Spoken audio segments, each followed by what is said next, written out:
hell popped through. Welcome to Hive Space.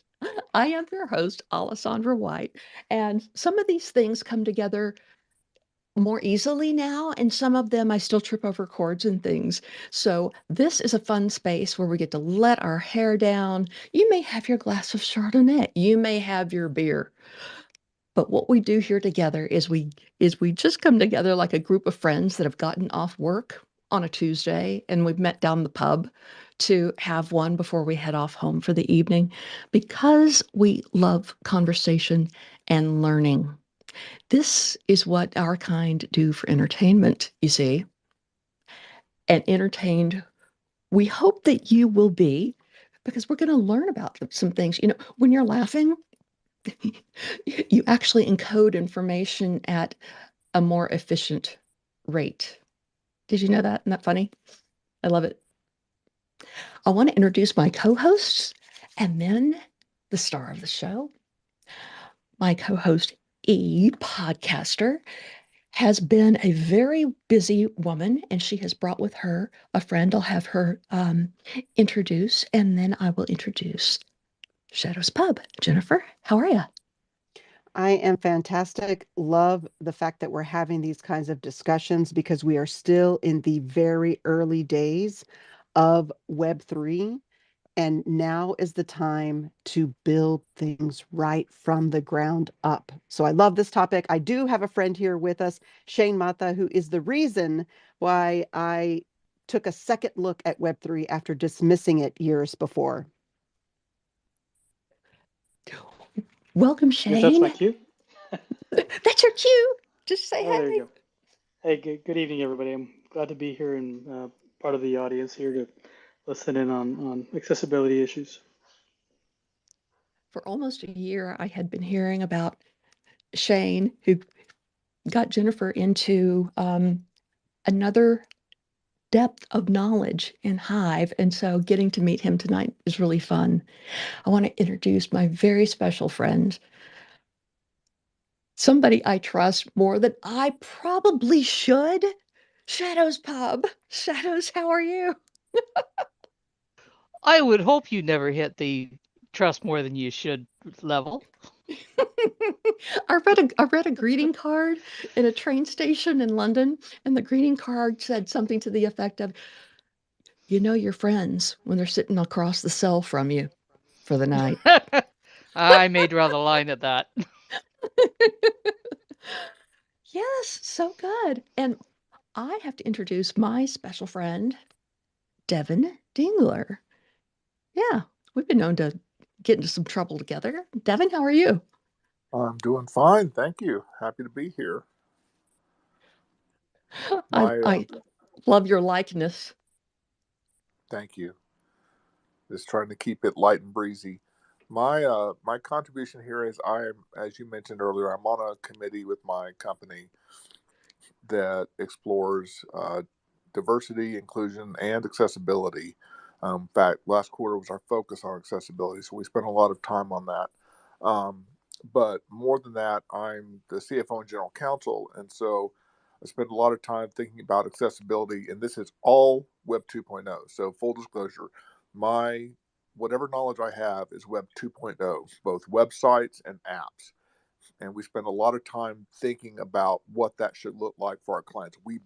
My company builds websites, apps, almost anything digital. And so we spend a lot of time thinking about accessibility for various reasons and investing in it and learning about it. And so I've got that, but not as a technical person. I'm not the tech guy that's going to tell you exactly how the sausage gets made, but I am aware of the issues that come along with embracing accessibility and implementing accessibility and everything that goes with, creating a truly accessible digital experience for people across all platforms. So I'm happy to opine on that topic to the extent I'm able, but that's what I'm bringing.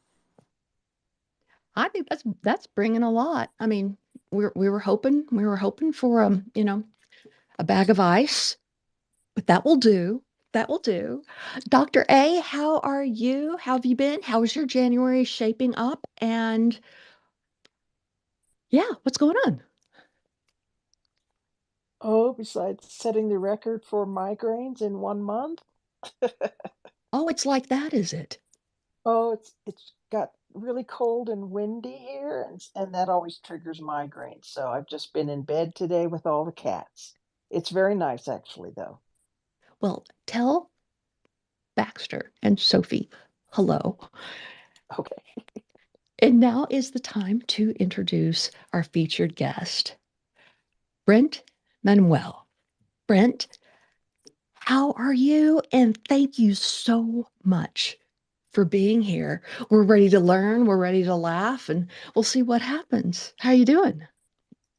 I'm doing well, but I'm going to uh going to make a shout out to my amazing friend Tanya because February last year, Tanya started being part of the NFT space, and that's how I started learning about NFT, and now learning about Web3 alongside Tanya and Metaverse as she's learning about Metaverse and Web3. And I tell you, if you haven't already followed Tonya and Brent, well, and everyone here, we're interesting people. I've been following Tonya for a while. I have no idea for how long, but it's really good to see you, Tonya. How are you? No, it's a pleasure. Good to see you too. I'm trying to remember where we met. Probably in Jennifer's space. Hi, Jennifer. No, And no because of doubt. Jennifer, I'm obsessed with pizza. I make my own pizza. And actually, Jennifer and I are supposed to do a space about food. Jennifer, we still have to do that. I completely agree. It's so funny, right? That the chicken the zero ze- The zero chicken carb, patty, the zero yeah, crust. Yeah. Oh my God, it zero changed my carb life. life. So This watch is out. Tanya and I will be doing a cooking show at some point in the future. We got to do it this year, if nothing else. I like that idea very much. We never know what our friends' interests are. We think we know them. We don't really know them. We don't know what all they're into. They may think, "Oh my God, no, I would never tell her that I'm into this remote thing." Soprano clarinet in orchestral repertoire. Who does that? Nobody. Nobody. I want to say hi to Gretchen. I don't know if she's where she can speak and talk to us, but Gretchen and I were classmates last week in Jennifer's Web 303. No, no, no. Web 3 101 in it was a 7-day class that we did as a challenge in 30-minute increments. And it was fun because even if my brain was full, it wasn't like I still had an hour to go. It was wonderful. How are you, Gretchen? She's still in the listener mode. Okay. Well, I have offered a microphone there and you can pick that thing up probably anytime you want and just shake the tree if for some reason I miss it and we will get you your microphone. Okay, somebody else has just come into the room. So before we get started with Brent, Solid, we craft innovative MSTU spaces on Wax, Polygon, and Tezos. Very cool. I'm following Solid. So, Brent, tell us about you and why you wanted to come and talk to us at Hive Space about accessibility. And we're grateful that you have because the more I look, the more I realize I don't know and I want to know. Well, I'm very, very happy to be here and discussing uh, accessibility around Web3 because accessibility is not just in Web3, it's in Web2 and Web1 and podcasting and all those things. And uh, accessibility is also important because I diversified the newsroom in Canada by having a press pass. So that's part of accessibility is being able to be in the newsroom as a person with a disability and having a press pass. And that's a journey that Tanya has been following along with. Congratulations, Brent. So were there a lot of did you have to do anything extra to apply? It was a lengthy process of telling the when I applied for the press pass. It was a lengthy process of telling them why it was important to have a person with a disability as a press pass holder. And so when you are you writing or podcasting or all of the things with your reporting, Brent? Hmm. I am working with a journalist who came to Canada from Vietnam, and we have been friends for maybe 2.5 months now. Her name is Judy Trin, and I love her. I adore Judy because she's from Vietnam, and she was able to share her story about being a refugee from Vietnam and coming over on a boat, and we are collaborating together on everything to do with diversity. She's with the CBC, is she not? Yes. So we're not talking about any mid-level journalist. This lady is top tier. She's one of the top journalists at CBC. Well, Brent, you're making friends at Walking Tall Cotton. Tell you. How did you meet Judy? Well, I when I had my press credentials, my first ever press credential was at CBC, and Judy was there, and she was a one of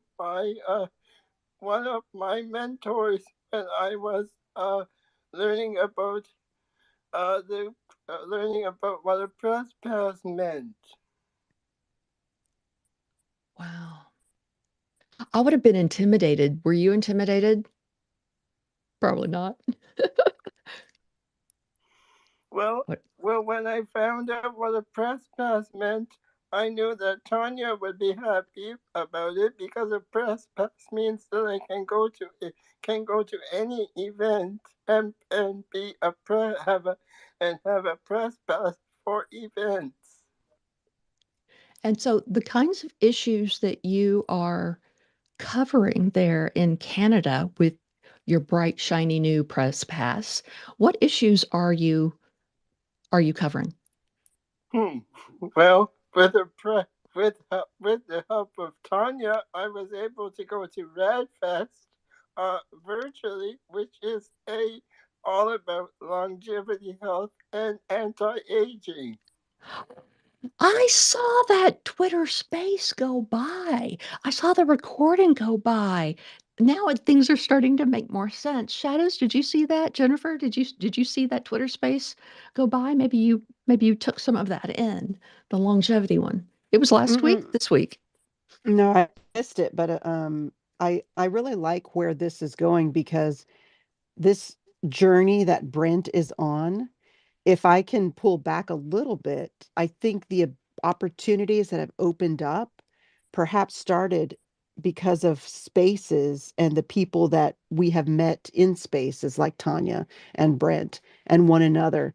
And I feel like a lot of times these opportunities existed. Like Brent, you could have gone and gotten a press pass before, but because of these connections, the network, and the confidence that we gain through engaging with one another, all of a sudden the opportunities open up in a new way, or you're more encouraged and inspired to go after those types of opportunities, which I think is fantastic. And Tanya, you've been such a wonderful champion in many things. As a matter of fact, you champion a lot of us and a lot of great topics and a lot of people. And Yes, Tanya says her success is my success. that's Mm, wonderful. And I your like success is that. my success. We all are everybody, when you have a community or you have each other or you have a friend and you help each other, not to look at like, oh, I can get this from this person. But if you have this attitude of like, if I help this person and it gets them somewhere and they do great things, their success represents me because I was there. I helped them and we collaborate and we create great things together. And I think this is the kind of traits I'm hoping that more people do. I think I see a lot of it when in spaces. So, because, you see people talking about their projects and then other people jump in talking how great they are in their projects and stuff, like as far as, raising everybody up, giving them their flowers and promoting each other. I think that's the most important part. And empowerment, because when you feel like you have a whole bunch of people next to you holding you up or just standing by you, you can do anything. And if you have a problem, you ask. And I think that's what Brent does. Brent's very good at asking. Don't He is, and he's irresistible. He's unstoppable. And unstoppable. So Brent, before we go on, I'm just picturing you in a press room, or maybe I'm picturing you outside around a podium where somebody is about to speak to the public. How is that accessible for you? Because that's a crowd. How do you manage that? What is the navigation when here are all the journalists and they're all about, they want to be there, they want to get the story first, they want to get the scoop. What is that like for you navigating the physical space? Well, I've had the luxury of being able of since COVID and having a press pass, I've been able to attend the press conferences virtually through Zoom. So you're a pro at Zoom, are ya? Yes. So I don't haven't had to go to the physical space. So that's a good thing. That's a good thing for accessibility purposes. If you can't go to the physical space, the virtual world is the best thing. It evens out the playing field, doesn't it? Yes. That's so cool to hear. And as I was just not stalking you, just kind of reviewing your timeline a little bit, I promise. I was blown away by how many spaces you do. How many do you think you have done? When did you start doing Twitter Spaces, Brent? I started doing Twitter Spaces August 16th of 2021 with Tanya. You started at the same time.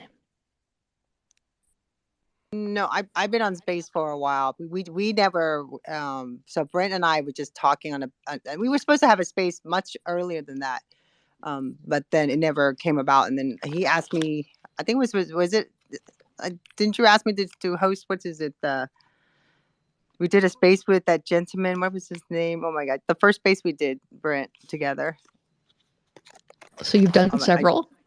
Yeah, we do a lot. Look, I have a whole, because I have social chats. That's my brand. That's my station. So I live stream all of his spaces, and I have a blog. I built a website. I made him a logo. I made all his branding for him, and then he has a whole all his space, every single space he's ever hosted. If I'm involved, it's streamed, and I ran ads on it, and so it's on YouTube. He has a whole playlist. You can look. You can just Google his name. You'll find him. We need to put that inside of the nest, inside of the chat. I'm going to look it up. Look it up. Look it up. Just Google Brent's name. You'll see all his stuff. Look at the pictures. You see all of it. Didn't Judy tell you I did a good job on SEOing your stuff, Brent? Yes, Tanya. Wow. You're getting compliments like that from Judy Chen. That's really something else. So we come to our topic of accessibility. And I think that the going a little bit wider in scope, I think it might help us just to go web 2 for a few minutes, because there's some things that are just not any better on web 3. So where are we right now, Brent, in terms of accessibility in the internet? Well, for example, I'll make an example. If it wasn't for Twitter or Twitter Spaces, I would have never met Jennifer or Tanya. And opportunities opened up from that, didn't they? Well, and good Yes. friendships. I was going to say Yes. all of us, First of well, all, with the exception of Shane, I met all of you all because of spaces. I met all y'all because of spaces. I did. Hmm. Except Devin. I knew him before that for a little while. And Just Shadows. previous to that. And Shadows, the people that you know here, or did you know any of them before Twitter Spaces? Uh, Probably Sakura. She's in the Dreamport server. Oh, right. Hi, Chakra. How are you? Yes, and there was, well, let's talk about this for a second as an example.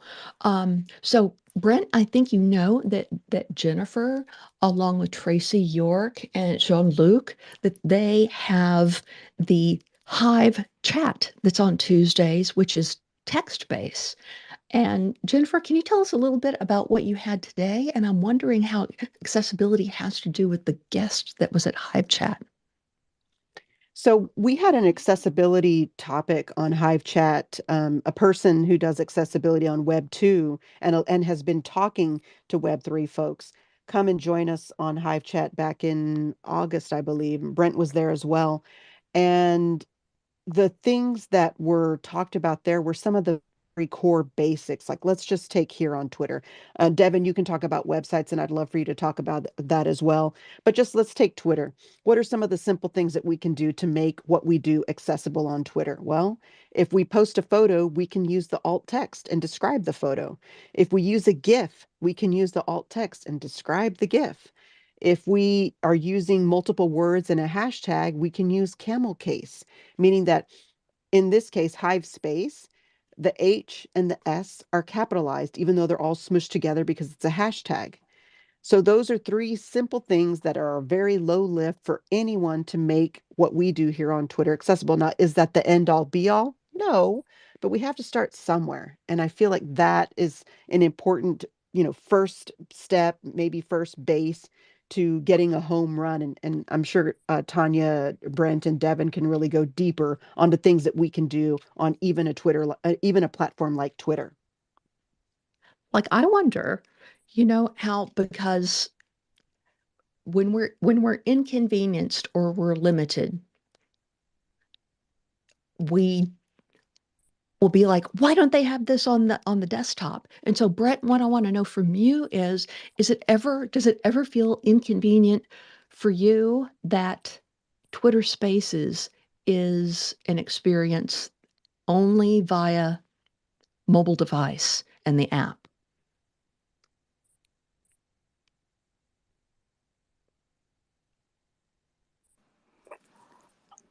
Well, it could be a downside to Twitter Spaces only being in the app is if I if I if if I like wanted to like have a space about like a store about like maybe if I'm like wanting to do a live interview, then you can only do the Twitter space. You can only host a Twitter space on the phone. Yeah, there are the constraints there, aren't they? And it makes it, well, it can make it a little stressful. There are some constraints around spaces that that make it stressful. Of course, there's the opportunities that we have, and we've honored those. But man, I tell you what, and I have a good friend who has Parkinson's. Okay, and he does Twitter Spaces with us. It's not the same thing for him to navigate the small phone screen and the apps and oh my goodness, look at those tiny tiny buttons at the bottom where the emojis are, or if you wanted to do the chat. And when you have a trimmer, that's like not even possible. You end up going to the wrong thing, the wrong thing, the wrong thing, the wrong thing. And so I'm just wondering what gives with why do things have to be so small? They've always been that way. Yeah, I mean, these are the challenges, right? I mean, what do we do? Do we, by the way, question mark, question, does Twitter Spaces work on iPad? I thought it doesn't, right? It does not. Yeah, it was a bug. I wish Definitely it not. worked. Yeah, it doesn't Mm, work. right. Now, Twitter Live that nobody that I know uses, and I have a few times, is live video. You don't hold a show, you just go live on your video, and people can see that you're there, and they can do their little, hearts or claps or whatever. But it feels like a very isolated thing that works on the iPad, but nowhere else. Have you tried that before, Jennifer? I have, and actually, so I do the Twitter voice almost every day, and they were talking about getting rid of that, and who knows, that may still be a thing. It's still around, thank goodness. But I thought, well, what would I do if I wanted to continue doing that? And apparently, the Twitter Live has an option for audio only. And I Oh, experimented with it, and it felt kind of weird because it was live, and I usually record and then hit, type in what I'm going to say and then hmm. hit go for the voice. So it felt a little awkward for me, but I could adjust if I needed to. So I think live isn't so bad in the Twitter Live aspect of it. I think it's a mindset thing for me. I don't know. What do you think, Brent? Have you done the Twitter Live like on iPad or even on your iPhone at all, or Tanya? Oh well, we used to. I do it on Restream. I do the Twitter Live on Restream when we stream out the spaces and stuff. But I've never really done like just straight from my desktop. I want to start to like I went down this path with Graciela Moore, and Hmm. we did a fireside together. And just like the first, it was really weird because I usually have a camera on when I live stream, and just then when the pandemic, we got into social audio. We just so used to it was a lot easier to talk doing social audio, and also while you're working or doing other things, you can get stuff done a lot more. But Multitasking, yeah. yeah, again, we all multitask. Like I don't know, it's a great thing, but we do it just because we have to. But I think that Twitter Live, I think, has a lot of potential. But it didn't have as much view as far as traction is concerned. I think Spaces gives you more, especially if Hmm. you're starting out and just topics and stuff. Twitter Live, if you don't have the audience, you don't plan. It's like it's a full format. I mean, like Twitter Spaces, you can just pop up. But Twitter Live, for me, I just feel like I have to like prepared. I got to have my notes and everything. Even though you don't have no description, you just go live. But I just force a habit that's if I'm going to do go live, I want to be able to have a little bit more of an outline. But I like Twitter Live. I just, like I said, never really go on, log in on from the desktop and go live that way. I just use Restream or StreamYard. That's cool. You're not afraid to hop in there and just try things. So you experiment too. That's what I push Jennifer brought buttons. to my life is that she just experiments and I'm like, wait, you can do that? What if you fail? She goes, who cares? It's not you that failed, it's the experiment. That's why it's an experiment. It's not a for sure. It's you're testing something out. Wow. Well, I tell you, so we're talking about the future right now. We're talking about right now, and we're like, yeah, the accessibility is not there. But when we have this conversation, we're talking about the future. And the reason why I say that is because last week I spent 2 days with the color marketing group. Now, what does color have to do with accessibility? Well, the first instance of, of accessibility with vision is there are more people that are colorblind or have some cone or rod impairment. There's half a different um, typical kinds. Most everyone who has a color blindness is in one of three camps. But for us to be able to do color forecasts means that we have to be able to do human forecasts because humans simply perceive color. So, who are the perceivers and what is their accessibility? So, what I thought was going to be going barreling down the highway on Web3 as a future, once we got into it and started doing the nerdy nerd thing that we did, I found myself over in AI, which was not where I expected to be. But my good friend Judith,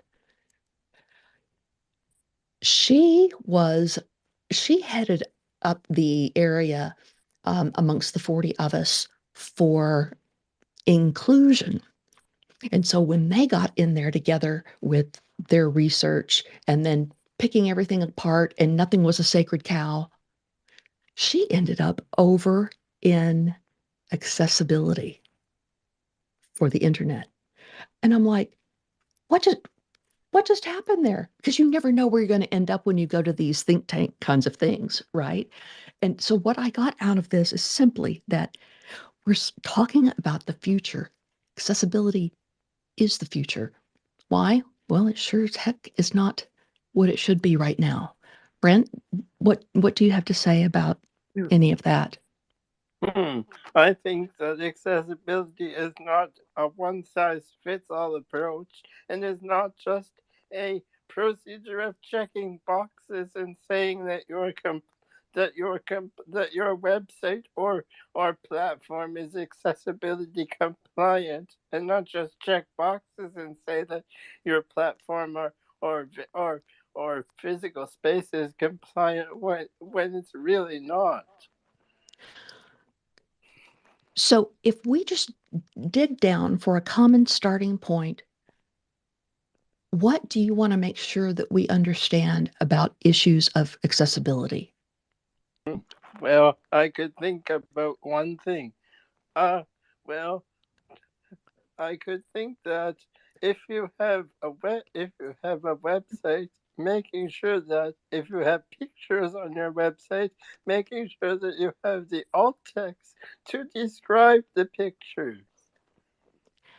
Now, one thing that came up last week, Brent, is the alt text for pictures and GIFs and videos and so on, and AI. Do you know if there are easy ways to use AI to make a very fast description? Because usually that is the friction of why people, they're in a hurry and they're like, I'll come back to it in a little bit. I just want to get this out there. And then they don't come back to it. I've been guilty of that. So So I'm by definition, if you've made an AI image, you have a description because you had the prompt. the prompt itself is the Ooh, description. yeah. Yeah, I Yeah, use for without AI right now, so that's I think that's so true. You can actually create anything from AI. I mean, that's what I use because a lot of my blogs, I have a couple of my blogs I've been using AI to write, and I got pictures to go with it, and I just use Shadow Pup was saying. That's what I did too. I just used the keywords, whatever keywords I used to get that image. That's what I used in the alt text on my website. I find that really eye-opening. So Brent, tell us, do you think that if our starting point for images is prompting AI for images, do you think that is a more accessible way to illustrate what we're working on in social media or wherever? It depends. It depends on how accurate the AI is. True, true. Because my old habit has been, and I'm breaking it now, but my old habit has been unsplash, unsplash, unsplash, splash, splash. Well, you have to do the description. It's the fair thing to do the description. But flipping this around the way that Shadows mentioned, I find really interesting, and it sounds like it would be less friction. So, Shadows, let me ask you, because you do low content books and you illustrate the posts that you make on Hive. How much are you using Midjourney now for your illustrative needs? almost completely. Actually, today I had to use an image from Pixabay, which I haven't done in quite some time, because Midjourney was down and I wanted to get published. But normally Uh-oh. I would use AI. Okay. And that's you dug into Midjourney, was it 3 or 4 months ago? A couple months ago. So sometimes I use Chat GPT to create the prompt that I'm using in Midjourney. So that ends up being a much more descriptive prompt. Oh, Jennifer, there was a resource that you posted for prompting. Well, how did it go? Prompting Chat GPT, and you said, Shadows, you could have written this thing with both hands tied behind your back or something. Well, what is that resource something you can throw in? Because I'm always at a loss. I get tongue Mhm. tied. Like Brent, um have you been using AI for illustrations? Well, Or as a journalist or a blogger, Judy and I used an AI. Tried We used an AI on Vietnamese New Year when we went to a Vietnamese New Year celebration, and we wrote a whole Twitter thread using AI about what Vietnamese New Year is. and how long was your prompt? 2 or 3 words, and the prompt was we asked GPT to explain what Vietnamese New Year is. And is that the same thing as the Lunar New Year or no?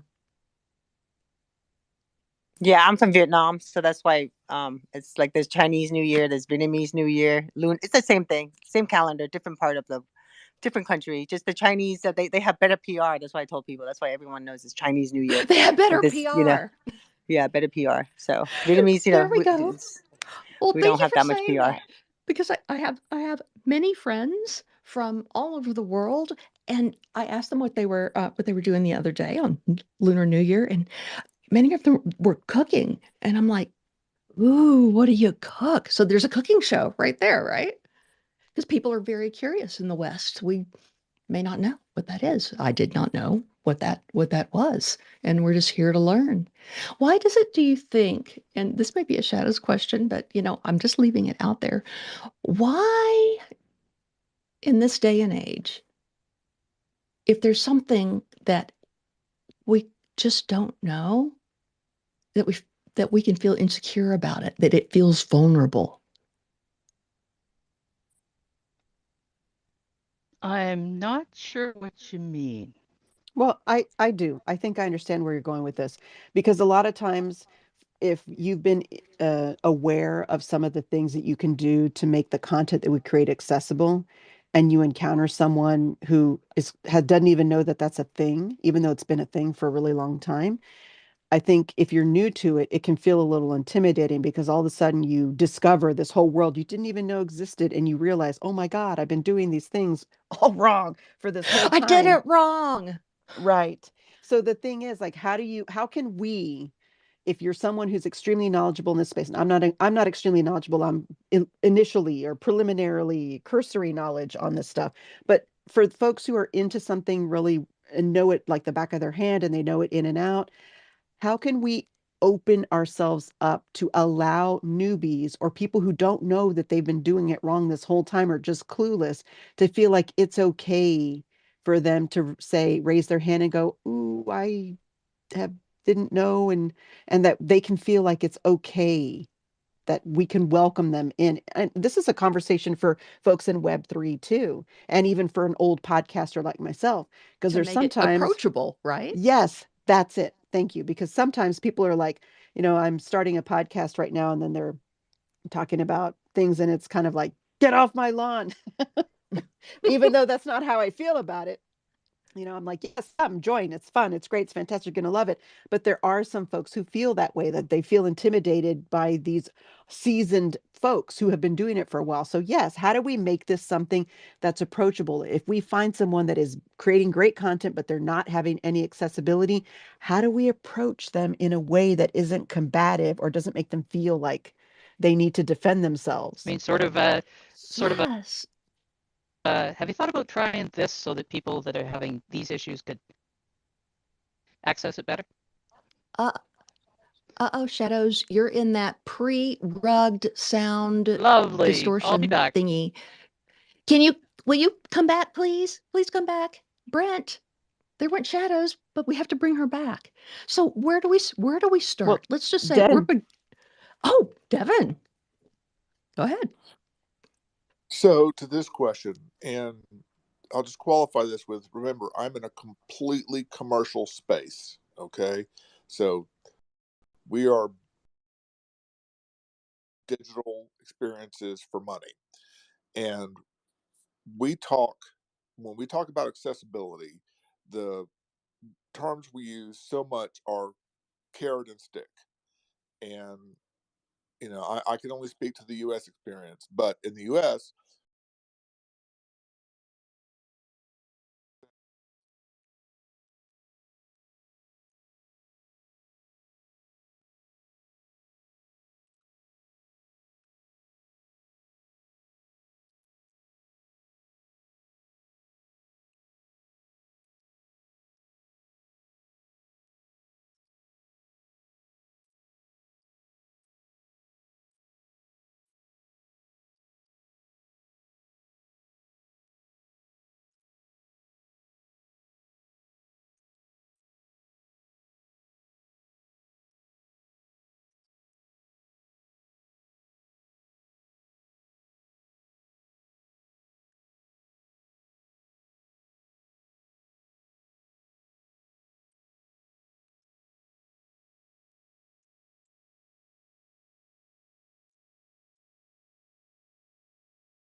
big thing for us, accessibility and metaverse. I'm, the hybrid experience. Zoom is wonderful, but imagine going to an event and and then all of a sudden, for accessibility, instead of having just a Zoom, you are able to create something where it's a digital duplicate of the location in real life and have it going on all at once. So I think that will work very well because all the platform are building it.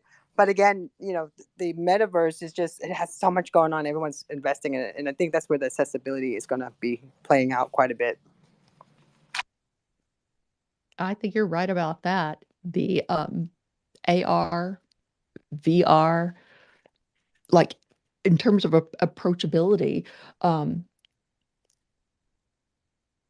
I would have thought. I'm sitting here looking at my Oculus Quest, and I would have thought that that would have been so my jam for the reasons that Tanya just said. Is like it's just a different experience.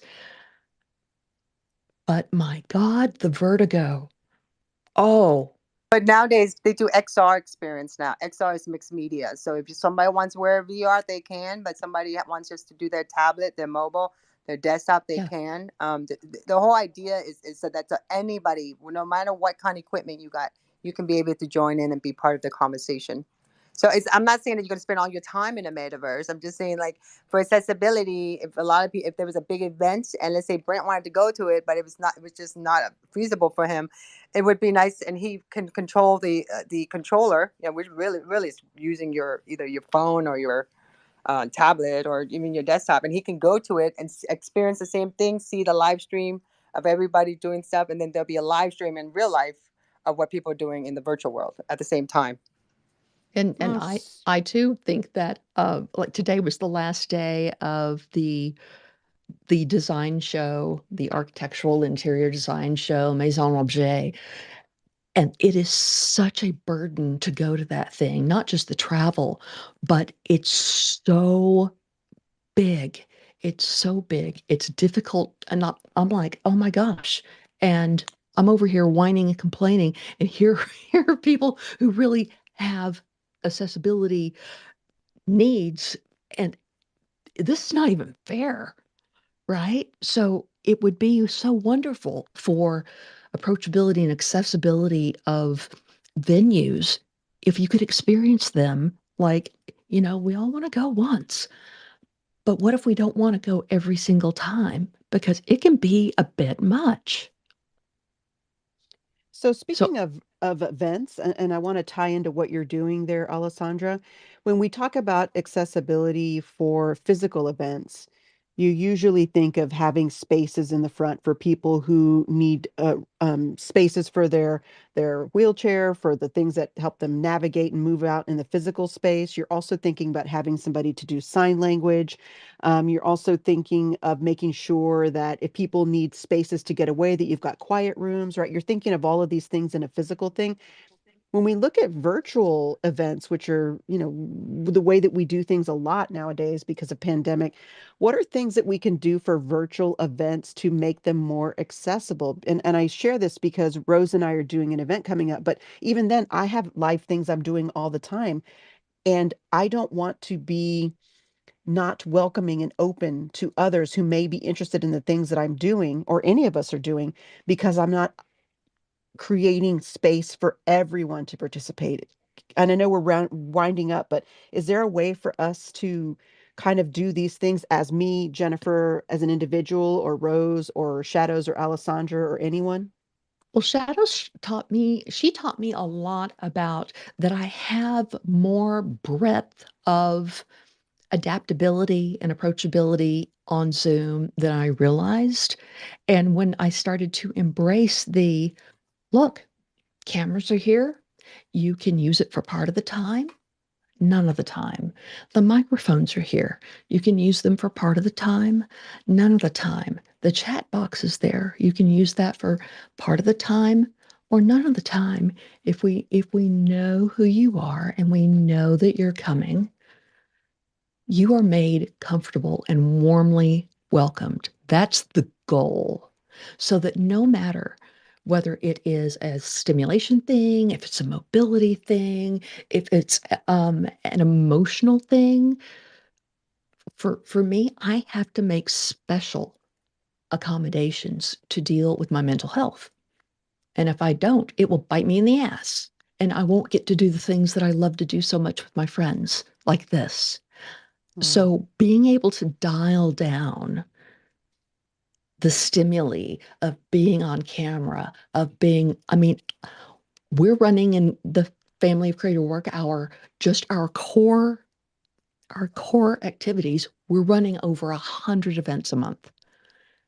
And if Zoom fatigue was a thing, there's no way, if we didn't have a way to go about it a little bit differently, a little more gently, we can we can dial these things down, we can dial them up, we can have a quiet day, we can have a more interactive day. We've even made over on Discord an equivalent to the Creative Work Hour on Discord, where the convention is that I, as your host, I may come onto camera, but you are never ever expected to. This is absolutely a quieter place. Here is your flow music. There's no meditation. Nobody's going to talk to you. You have everything you need, and you can even deafen the music so you don't hear anything anymore. So just putting the dials in the hands of the users, I think increases the satisfaction, makes for a better UX. There's my soapbox. I love that. That's actually And really helpful, giving people permission to not have to do all the things and giving them control, because we may feel like if everyone else is doing that, we have to. And if we don't, we're not taking part. But the reality is, no, do you. I love that, Alessandra. Sorry, go ahead. I just noticed Rose has a question, and apparently so does Devin. Or a Rose, comment. go ahead. Hi. No, I just wanted to check with Brent, and maybe you talked about this. So thank you for having me. I know I know I'm late, but I had a guest on m- my Woman to Follow show who wrote a best-selling book about coming of age story about a girl growing up in a school for the deaf who only who wasn't born deaf but became deaf. So she is very active and has a very active community and loves Twitter. And when I told her about spaces, she said, "Oh, another thing we can't do."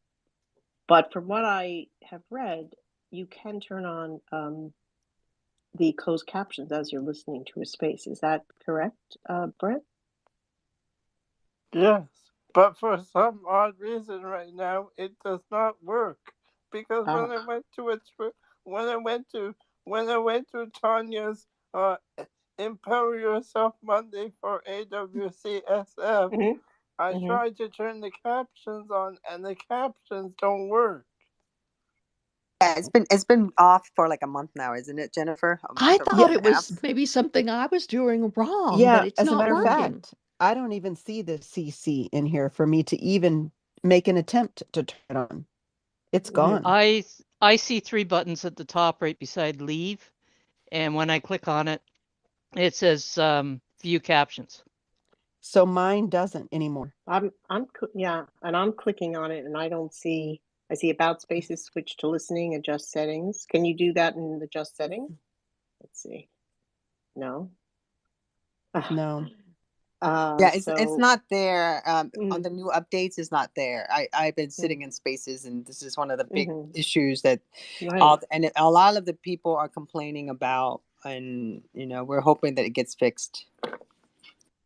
Okay, good. Because I guess I was going to say that for people like I've seen various. In addition to the author I interviewed, Sarah Novick, but I've seen other people in disability spaces not in spaces, but talking on Twitter about how they're so afraid. If Twitter doesn't work out, fails, then this is their community. I found so many communities on Twitter, Well, it's a so good I thing just to hope that.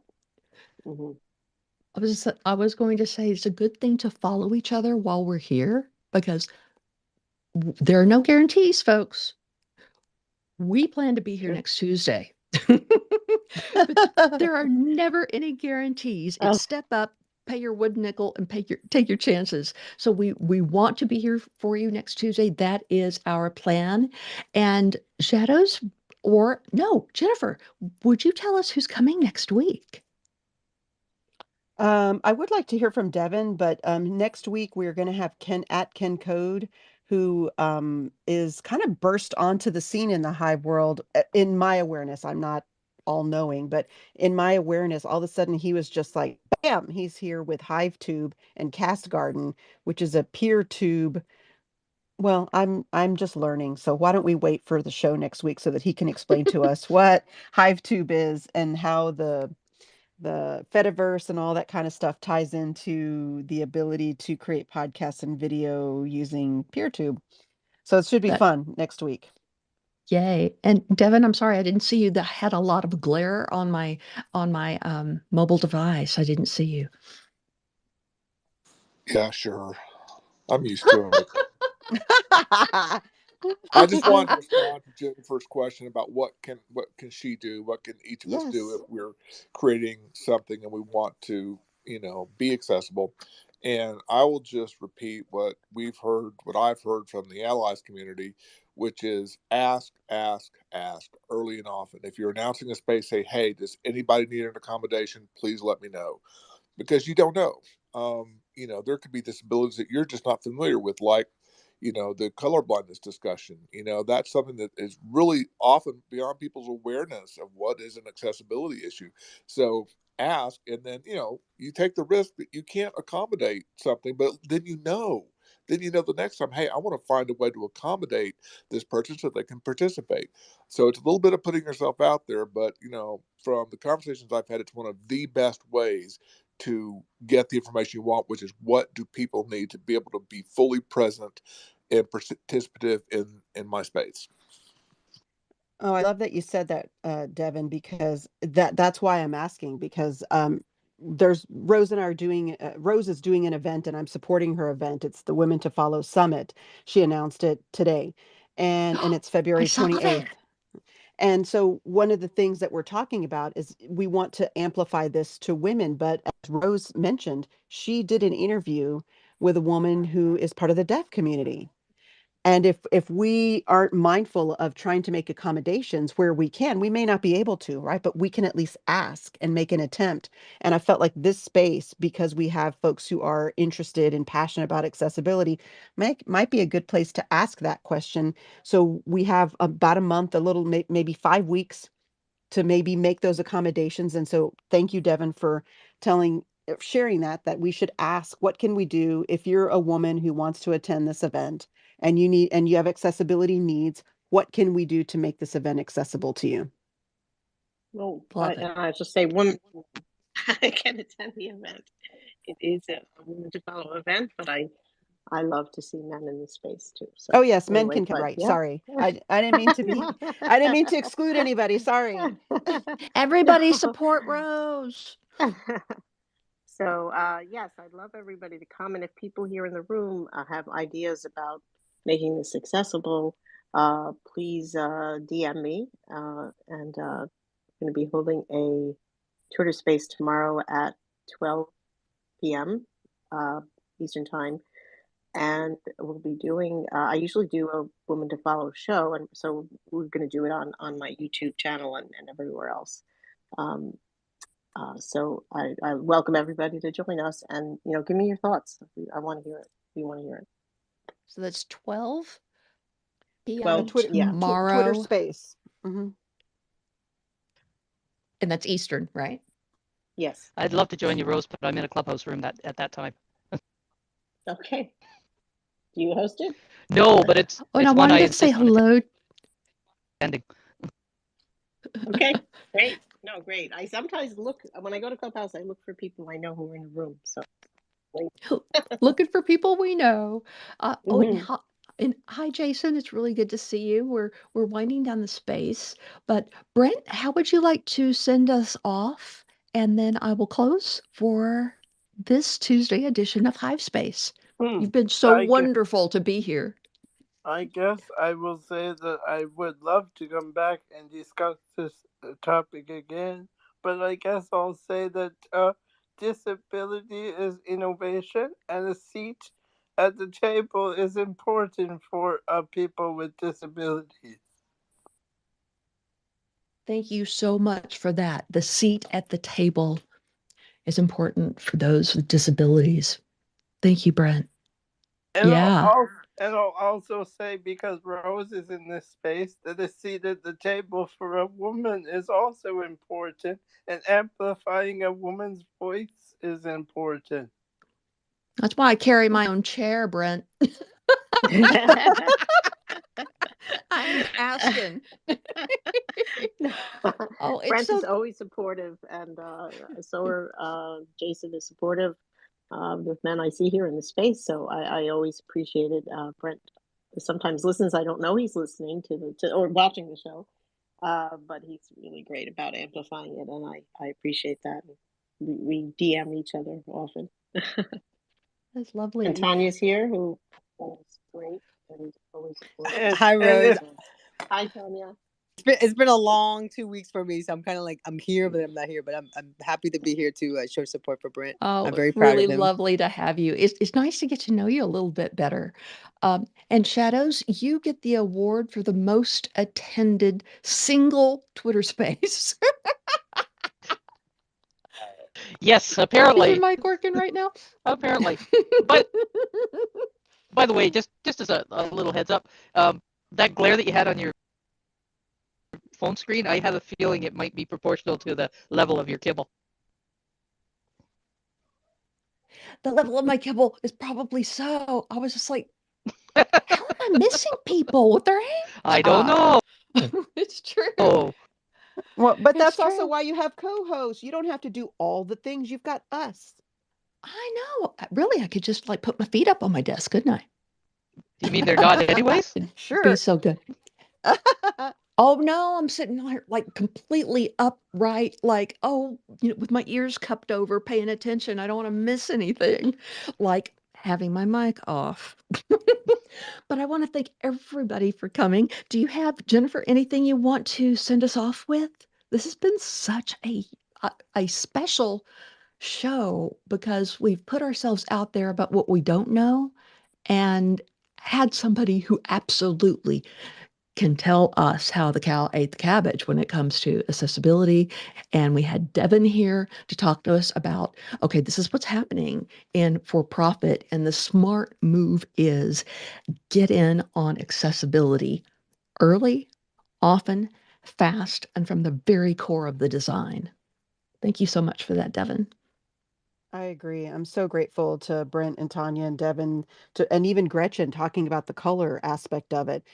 Those things are so helpful. I think that we can all move the needle forward just a small step at a time. Sometimes in Devin's case, where it's the carrot and the stick, they'll move it fast.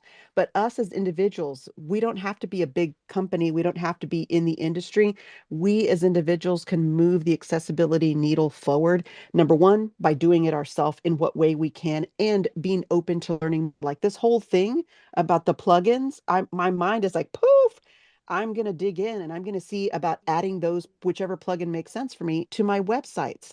That's an easy lift for me. I didn't even know it was a thing.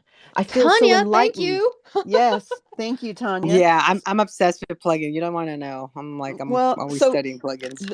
this is how we as individuals can make a difference. And then we can encourage others to be open to learning about this without hitting them over the head with a hammer. We can do it maybe like what Devin was saying with the carrot instead of the stick to our fellow content creators across both Web 2 and Web 3. I love it. I want to thank Gretchen for being here. I love learning Web3 with you, Gretchen. Angel is here in the middle. I think it's like 3 o'clock in the morning where Angel is. And Angel, thank you for listening. And Jason, we're so glad that you came by. And Jot, is it Jotgo Capital? I do see that account around, and I will continue to look for it. Our friends, Dr. Alexandria and Rose, we're so glad that you could pop in. Tanya, it's gotten really, really nice to get to know more about what you do and who you are and what you're interested in. And I tell you, Devin, thank you for being here. I had no idea what you were doing over there on that committee. You just go to work and do your thing, and I never know. Yeah, Shadows and Jennifer, thank you so much for doing this with me. This show wouldn't be a show if it were not for the two of you. I tell you what, I learn more and I'm more brave because you're here with me. Thank you so much, guys. I look forward to our show next week where we learn, share, and grow more together. For Hive Space, brought to you by Creative Work Hour, I'm Alessandra White, your host. Good night. Good Good night, night, Wilma. And bye, Wilma. Bye, everybody. Bye, all. Thanks, Shane, for joining. Oh, Shane, I miss Shane. Shane, thank you for joining. Hey, no problem. I enjoyed listening. There we go. Night, y'all. Great job, Brent.